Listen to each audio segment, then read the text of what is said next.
got the money from were left harping the blues.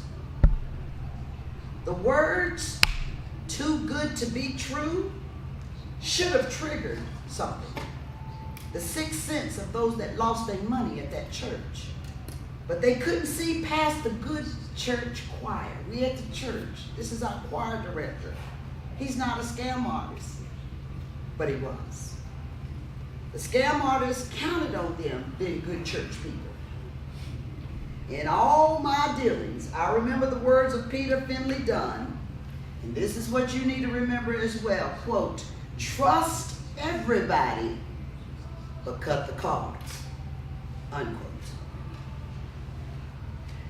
Now, we hear this do-right myth all the time, don't we? We constantly hear from our political leaders, lately the so-called conservatives, that since we live in a competitive capitalistic society, we can trust businesses and industry to always do what? Do right. To not do right, we are told, a business will get a bad reputation and go under in this very competitive marketplace. So they tell us industry can police themselves. And we eat it up because it certainly makes a lot of sense. So our sixth sense doesn't warn us of the myth, that do-right myth. That is why Wells Fargo was able to secretly create millions of fraudulent savings and checking accounts for its depositors until caught in the scam.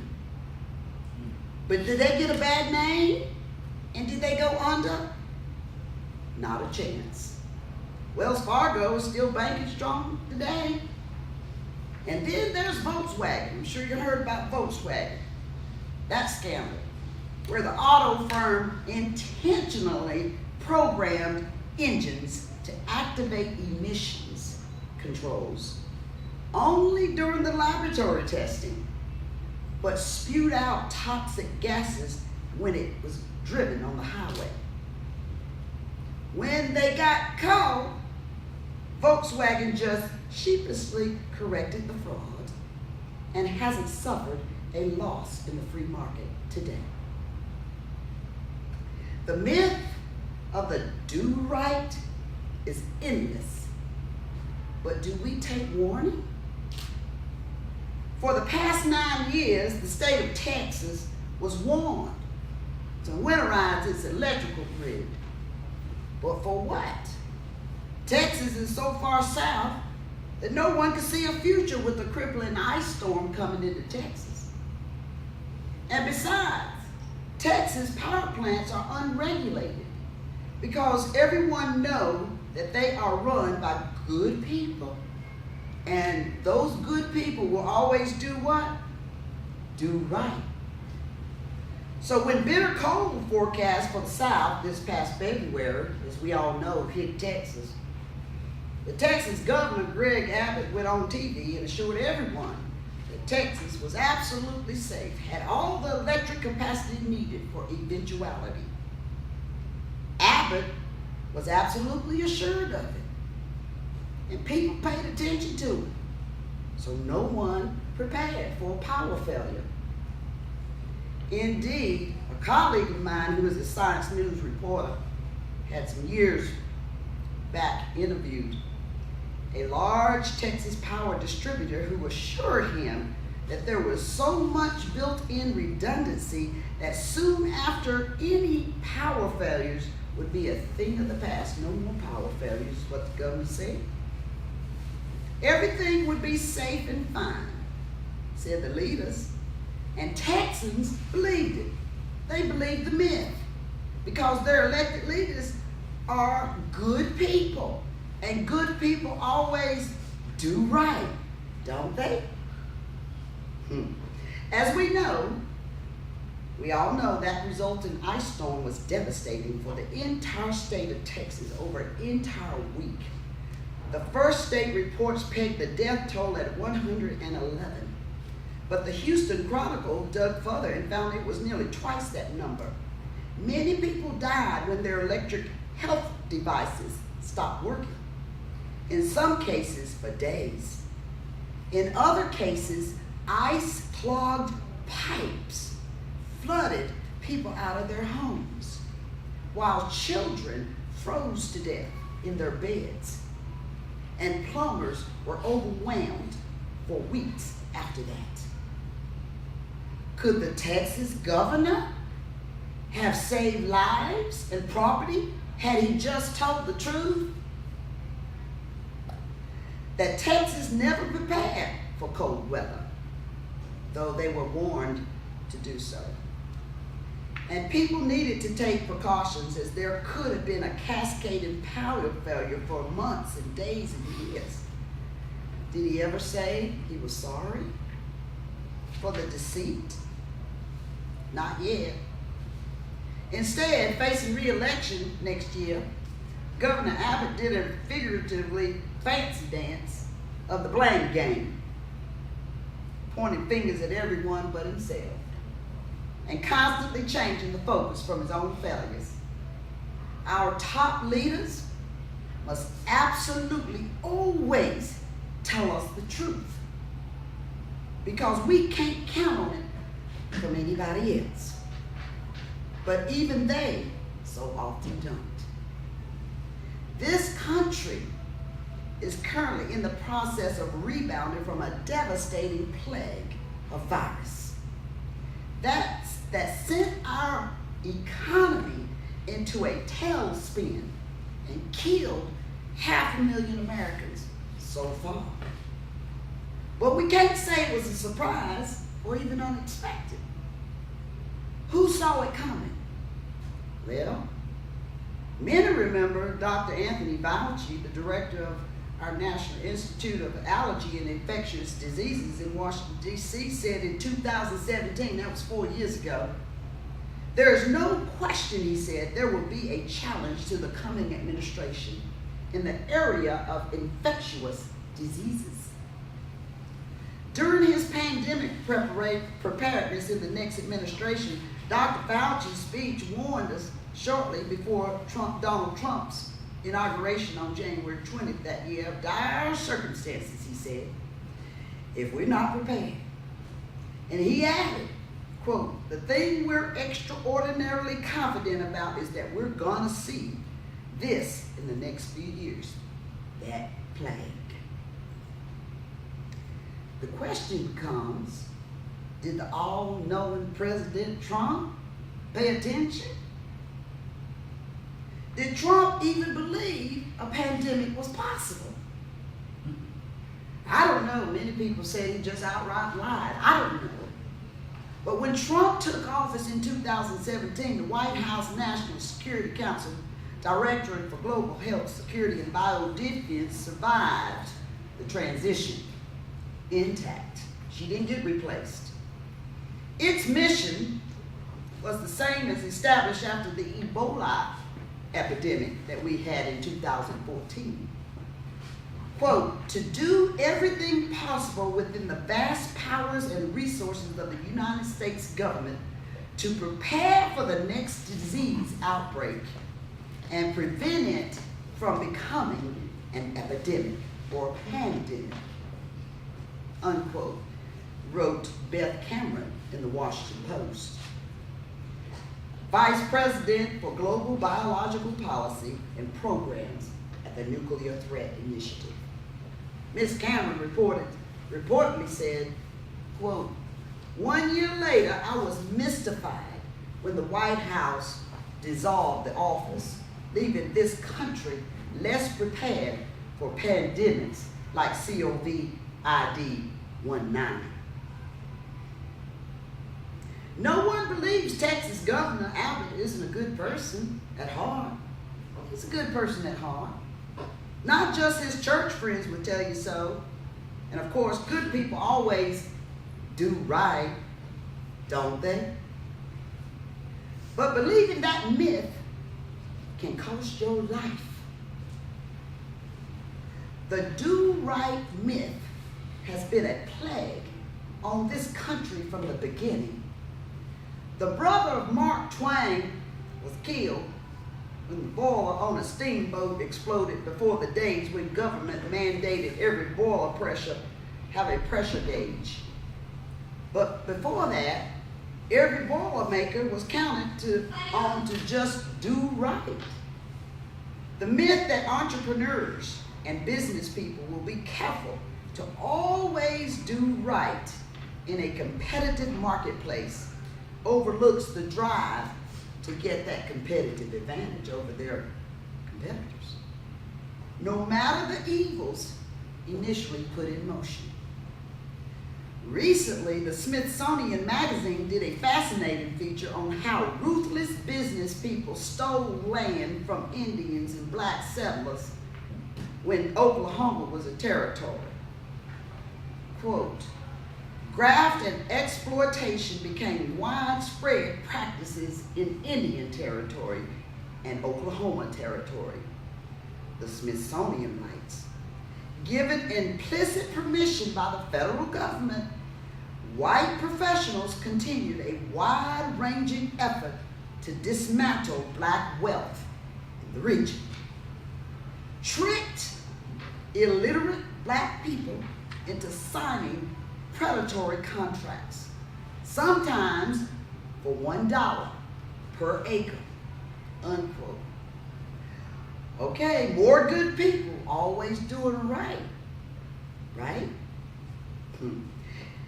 After the Spanish-American War, President McKinley had established that the U.S. Constitution does not follow the flag. People living in the United States territories do not enjoy the same constitutional protections as do the states. But ruthless business people had been spreading beyond our borders well before today. In just a few minutes, I want to talk to you about child trafficking and what the Coach Tate Foundation is doing about it. When I bring up illegal child trafficking, people immediately think about children refugees crossing our southern border with Mexico. So let's study a little background first to get a deeper insight as to why so many refugees are making that dangerous trip, trekking here in all kinds of weather, hundreds of miles, with no guarantee that they'll get here safely. A little background about that is after our war with Mexico in 1846 to 1848, Americans with lots of money poured into Mexico, buying up land and resources, establishing businesses, and often looting the country, contributing to poverty. When it became intolerable to the Mexicans, rebels like Pancho Villa and Zapata seized American assets. They even started hanging Americans, citizens that lived in Mexico. They started hanging them. And one of the quotes from the Mexican president that was living there, President Diaz, his remark was, quote, poor Mexico, so far from God and so close to the United States, unquote. But many ruthless American adventurers kept it up, penetrating the South further than Mexico during the 1800s and the early 20th century, cheating the people when they could, and looted what natural resources and wealth they could find. United States federal government looked the other way until 1933 when President Franklin Delano Roosevelt took office, determined to improve the relations with the nations of the Central and South America.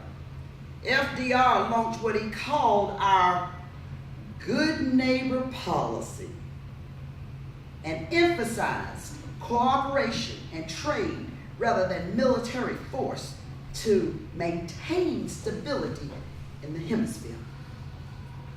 But it only lasted a decade. Today, many leaders worldwide openly say Americans can't be trusted, and our retreat from the good neighbor policy became a prime example. For the next 70 years, the United States has meddled in the affairs of all these regions. When economic suppression wasn't enough, we often acted militarily.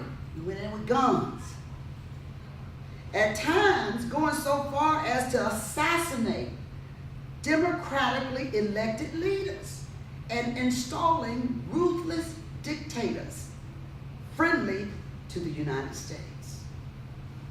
One particular graphic example is the murder of Salvador Allende in Chile, followed by the murderous reign of Augusto Pinochet. But there are many other examples, too numerous to cover here, such as our good colleague over there in Libya, Omar Gaddafi. The refugees at our southern border are a result of our own policies. Recognizing that our current president has dispatched Vice President Kamala Harris, who's in charge of working with Guatemala and the Honduras and El Salvador on tackling the deep problems that are pushing so many migrants to head for the United States. Perhaps the first resumption of the good neighbor policy in 7 decades. Let's hope that works.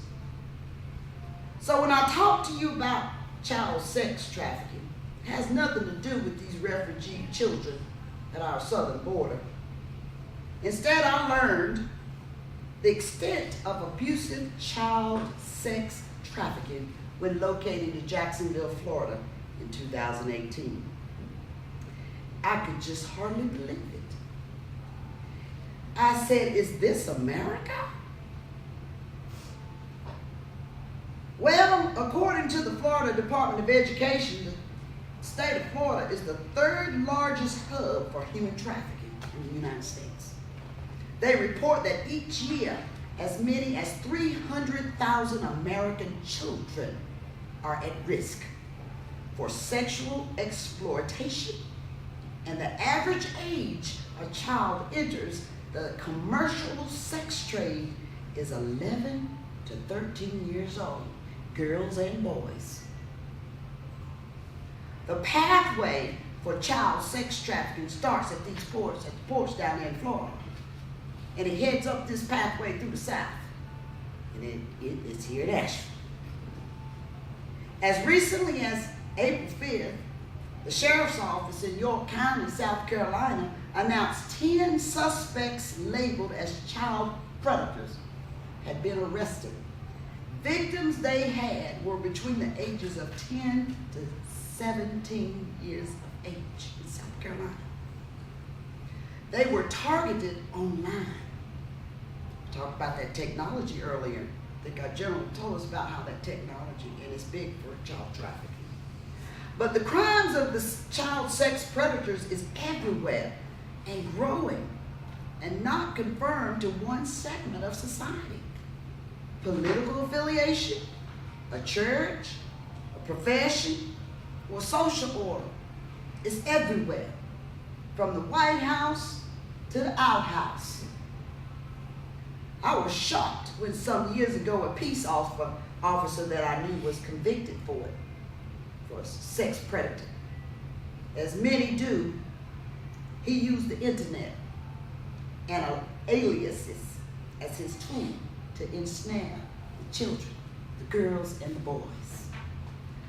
For me, that makes it particularly egregious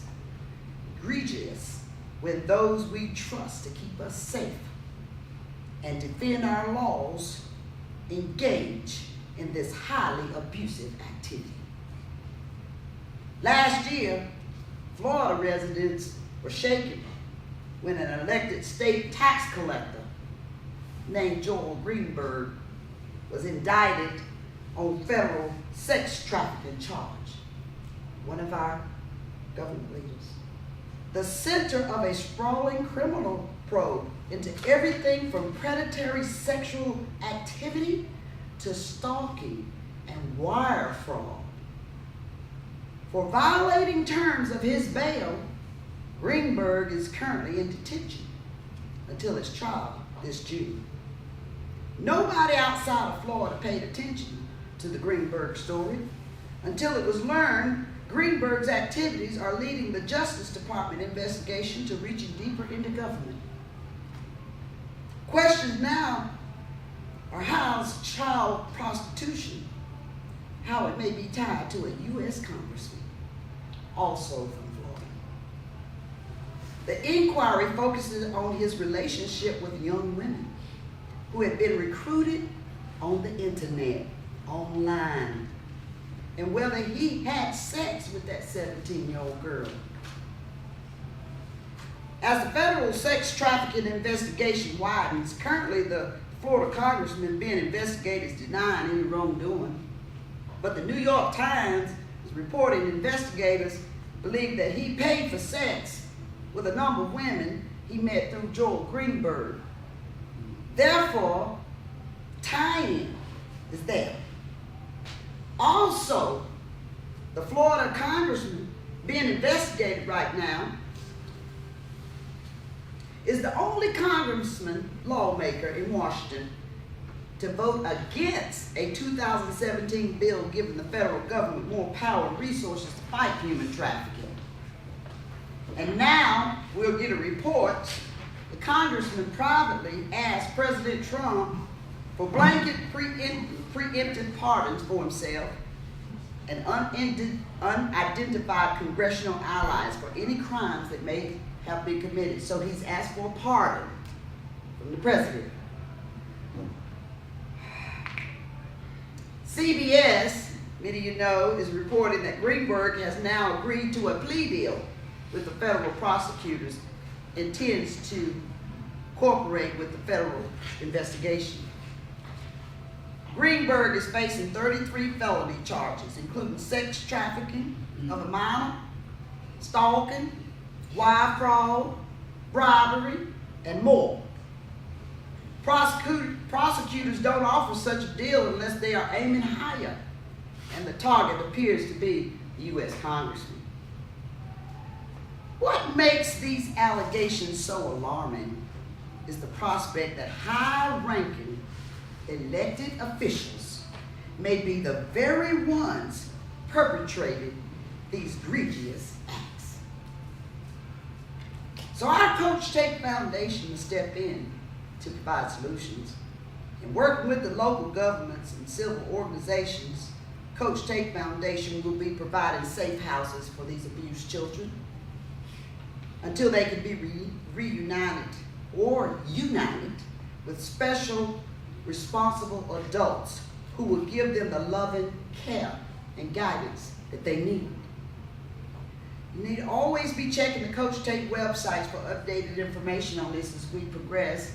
We found a few places here in Buncombe County that lends itself to us building and providing safe houses for our children and our families that need them, a safe place, and protect them and train them and educate them for good jobs and to be good citizens, which includes our prison inmates locally, bringing them out of prison, bringing them to a safe place where they can get their lives together. I grew up going to the prison in ministry, and that's a big tenet here as we build this new community for our peoples to be safe, to learn and contribute to our society. So now, stay attuned to Coach Tate Foundation. We're working with Keenan, and we're a solution. We're here for you. We're here for our children, our families. We are God's children, each one of you in this room. So we are leaders by example, here to help you be all you can be without shooting and the killing and the stealing and the lying and the cheating. So now let's recap the many points we've covered so far.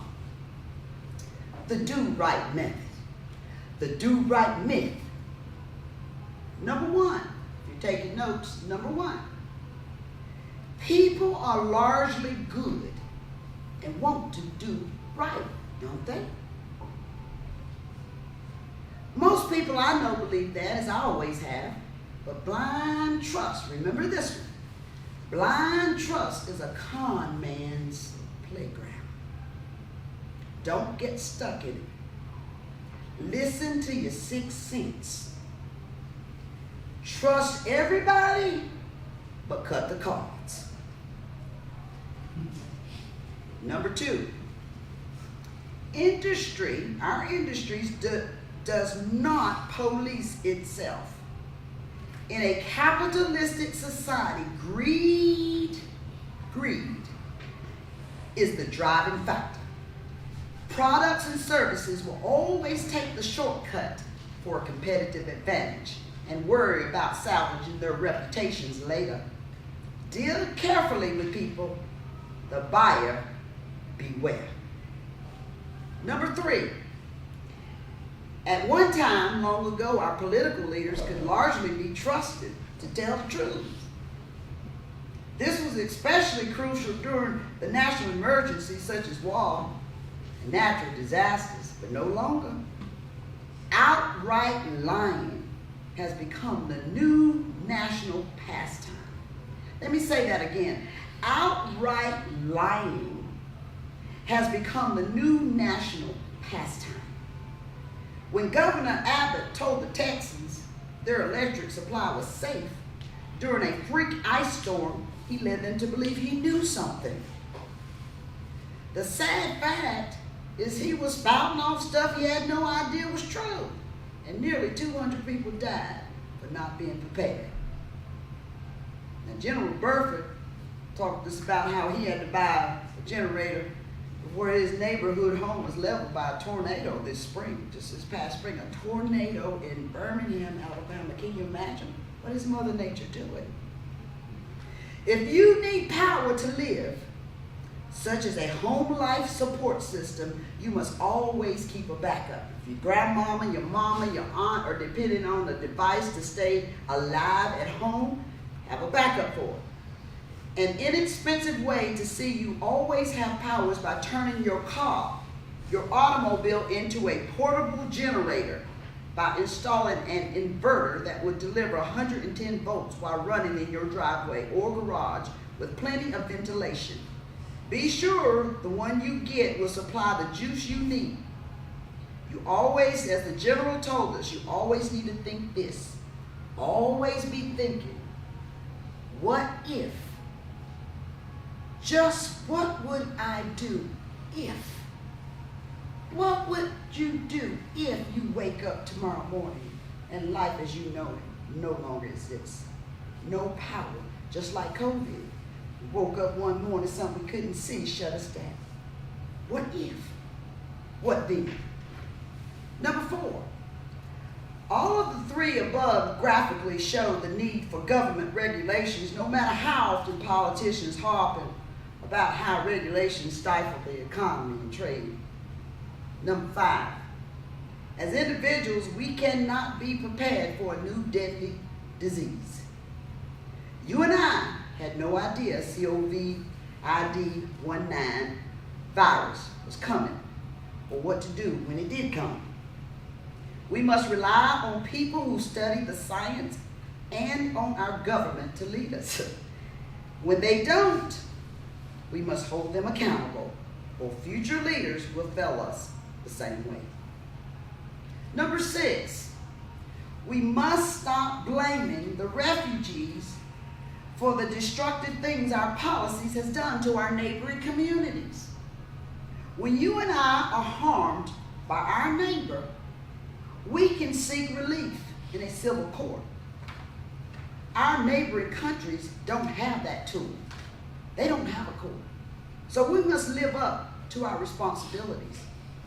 Plus, in the long run, we are the winners. The other countries are losing their children, their talent, their futures. They're all coming to us, the United States of America. We need their skills and labor.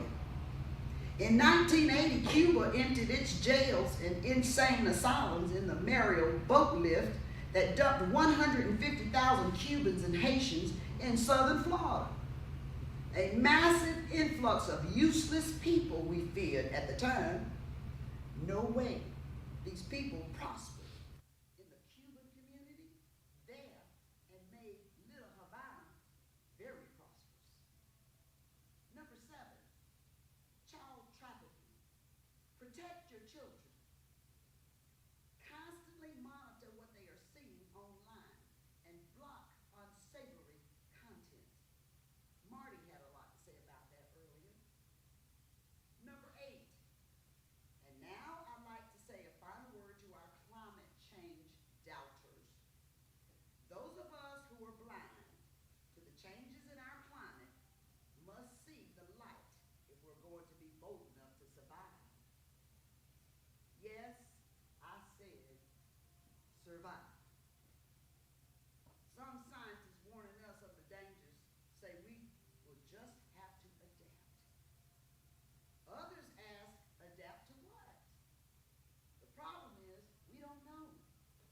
We don't know what's coming next. But it's coming.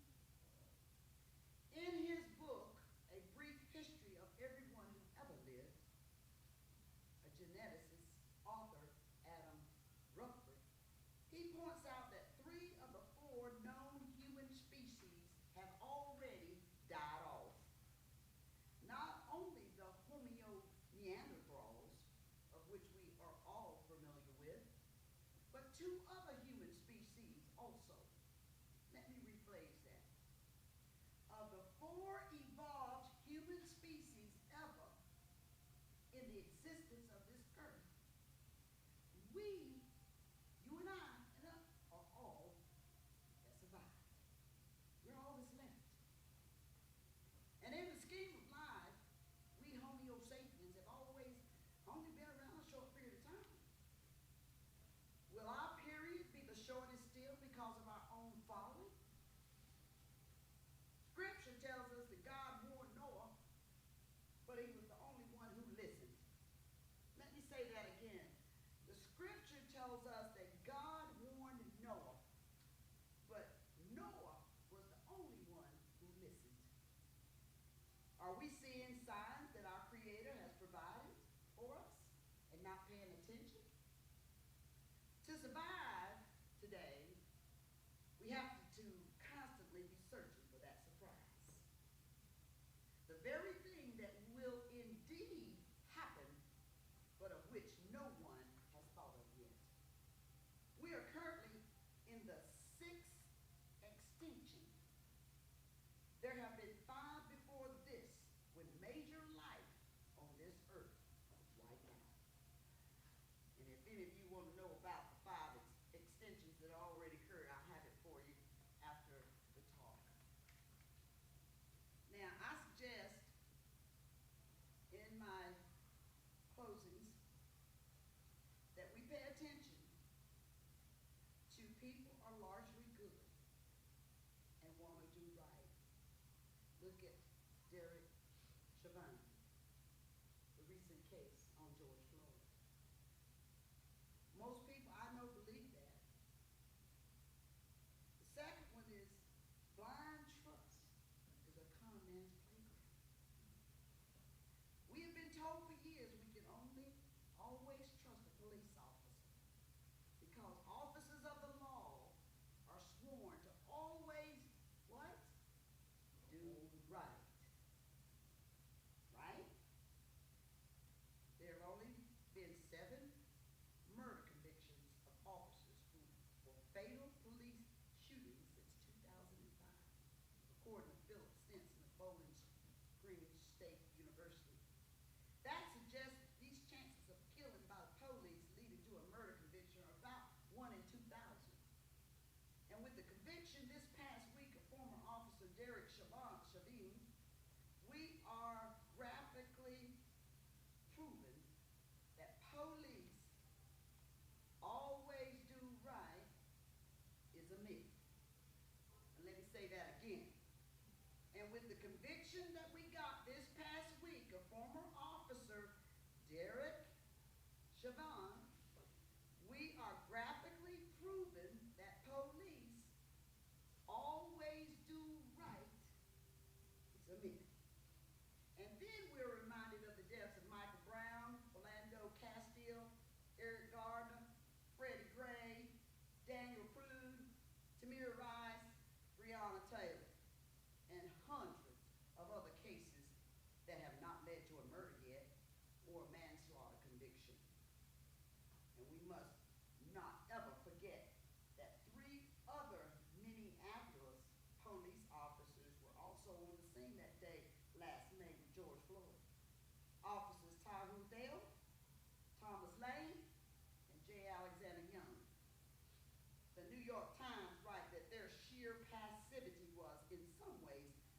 more stunning than Siobhan's casual cruelty.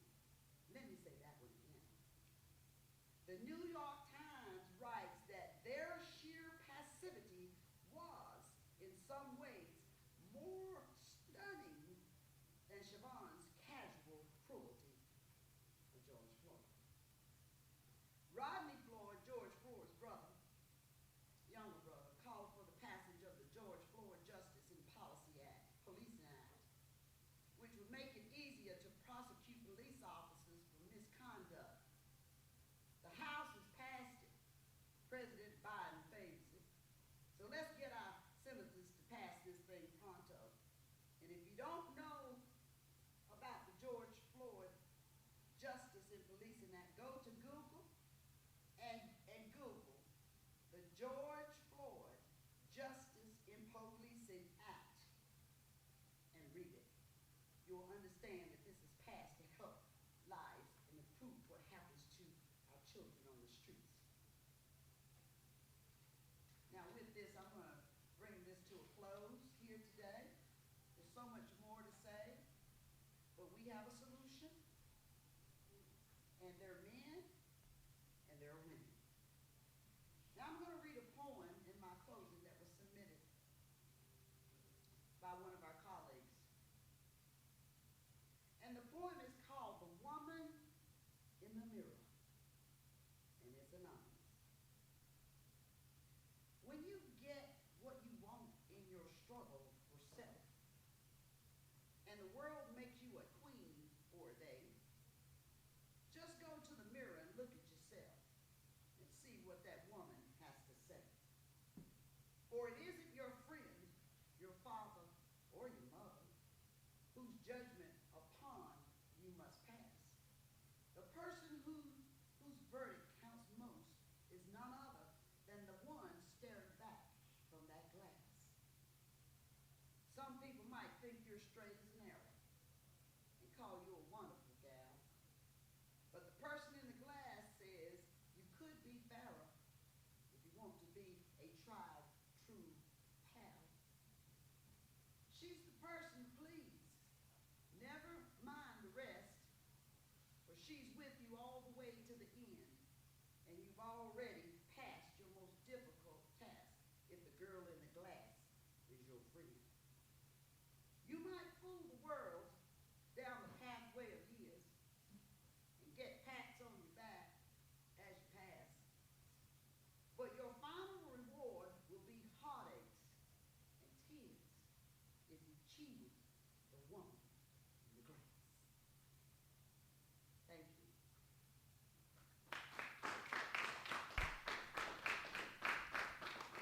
Now I'll take any questions that you might have.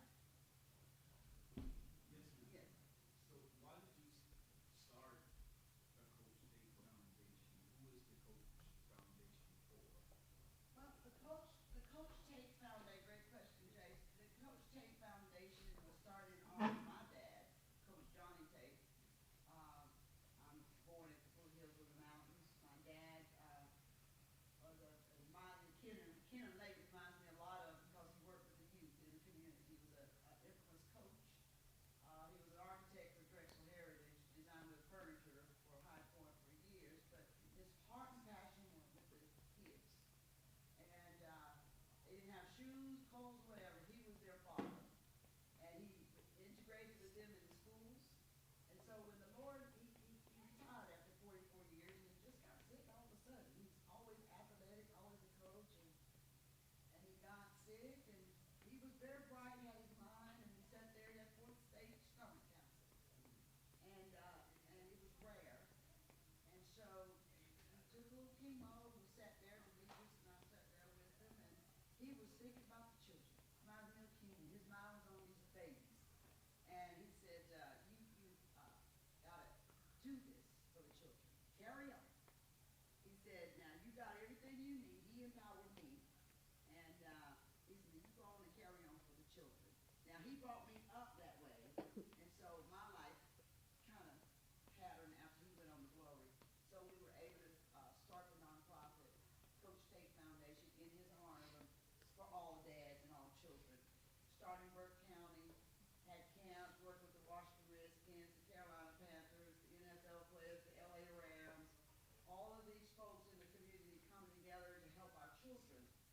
sports, arts, and music. Because my dad always believed that there's another new education through sports, arts, and music, Jason. So that's why we started the Coach Tate Foundation, to kind of feel our way through it and create a new way for our children to learn and get the grade and pass the test and get the job and do the rest, is to educate them that you can learn the same way others learn, but differently. And so we have a proposal before the school system right now to incorporate this model as a pilot program for 3 years, to allow the same paper, as you know as an educator, that they use for standardized testing to test the kids to pass from the 6th grade to the 7th grade to the 8th grade. We want that same curriculum over here and let them earn that through sports, arts, and music. They can earn it and they often excel higher. So that's kind of the reason why we're here and doing what we're doing, and the need is great. Very good. So I met you at Biltmore Estates, and that was at an awards ceremony, I believe it was. And so what was the purpose? Why were you there, and how do they plan, Biltmore, how do they plan to partner with Coach Tate Foundation? Well, yeah, Jason, that's a great question. Now, we went to Florida in 2018 for the largest land mass in the United States to build the theme park campus. It's not Disney, but it will be a theme park campus.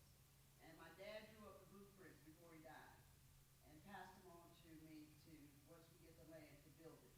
But we have an artistic version, which is on the back of this program, and of that campus. And our launch in November was, this is my second home here in Asheville. I couldn't think of a better place to bring it and honor the people who are here, because it's going to take a community. And so we have identified Asheville, Buncombe County, as a place for that theme park.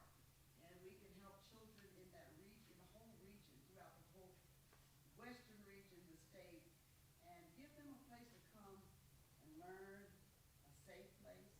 And we launched in November at the Biltmore Estates, so that we bring in all leaders from up here, around here, and everywhere. And we're just beginning. That was the first. Now we're launching another part of our new America Academy, which is the SSP for the PPT. Safety, security, and protection for our people, our places, and our things. SSP for the PPT. That's what we're doing today. Launching that with our leaders, as you saw, and we'll be partnering with locals here to continue the educational credit piece of the rest of the curriculum. So that's kind of why we chose Asheville. We're here. We're going to build the campus here, the theme park, and we're looking for all partners to participate in the efforts. Very good. And Mayor Esther Manheimer, she's been fantastic. And the city and the county, they've been really great to share with us their venues of possible beneficiary for us to participate in a community development grant program. So as you mentioned about, as it relates to security, and looking at our youth, and in particular our young black males, how important is it that they understand security, not just cyber security, but you know how they in fact could be seen as a threat to the security of America, and how does the vision of a new America plan to, you know, help with that threat? All things have passed away, all things have become new. God says, I'm doing a new thing in heaven and in earth. That's the basis. Coach Tate is that new thing. It took us, it's 11 years now, 11 years to figure it out, but this is the new thing. And it's not about me. It's bigger than all of us in this room, all of us in the United States. It's bigger than all of us. Because this is about these children, our next generation. If we don't do it, who's going to do it? this is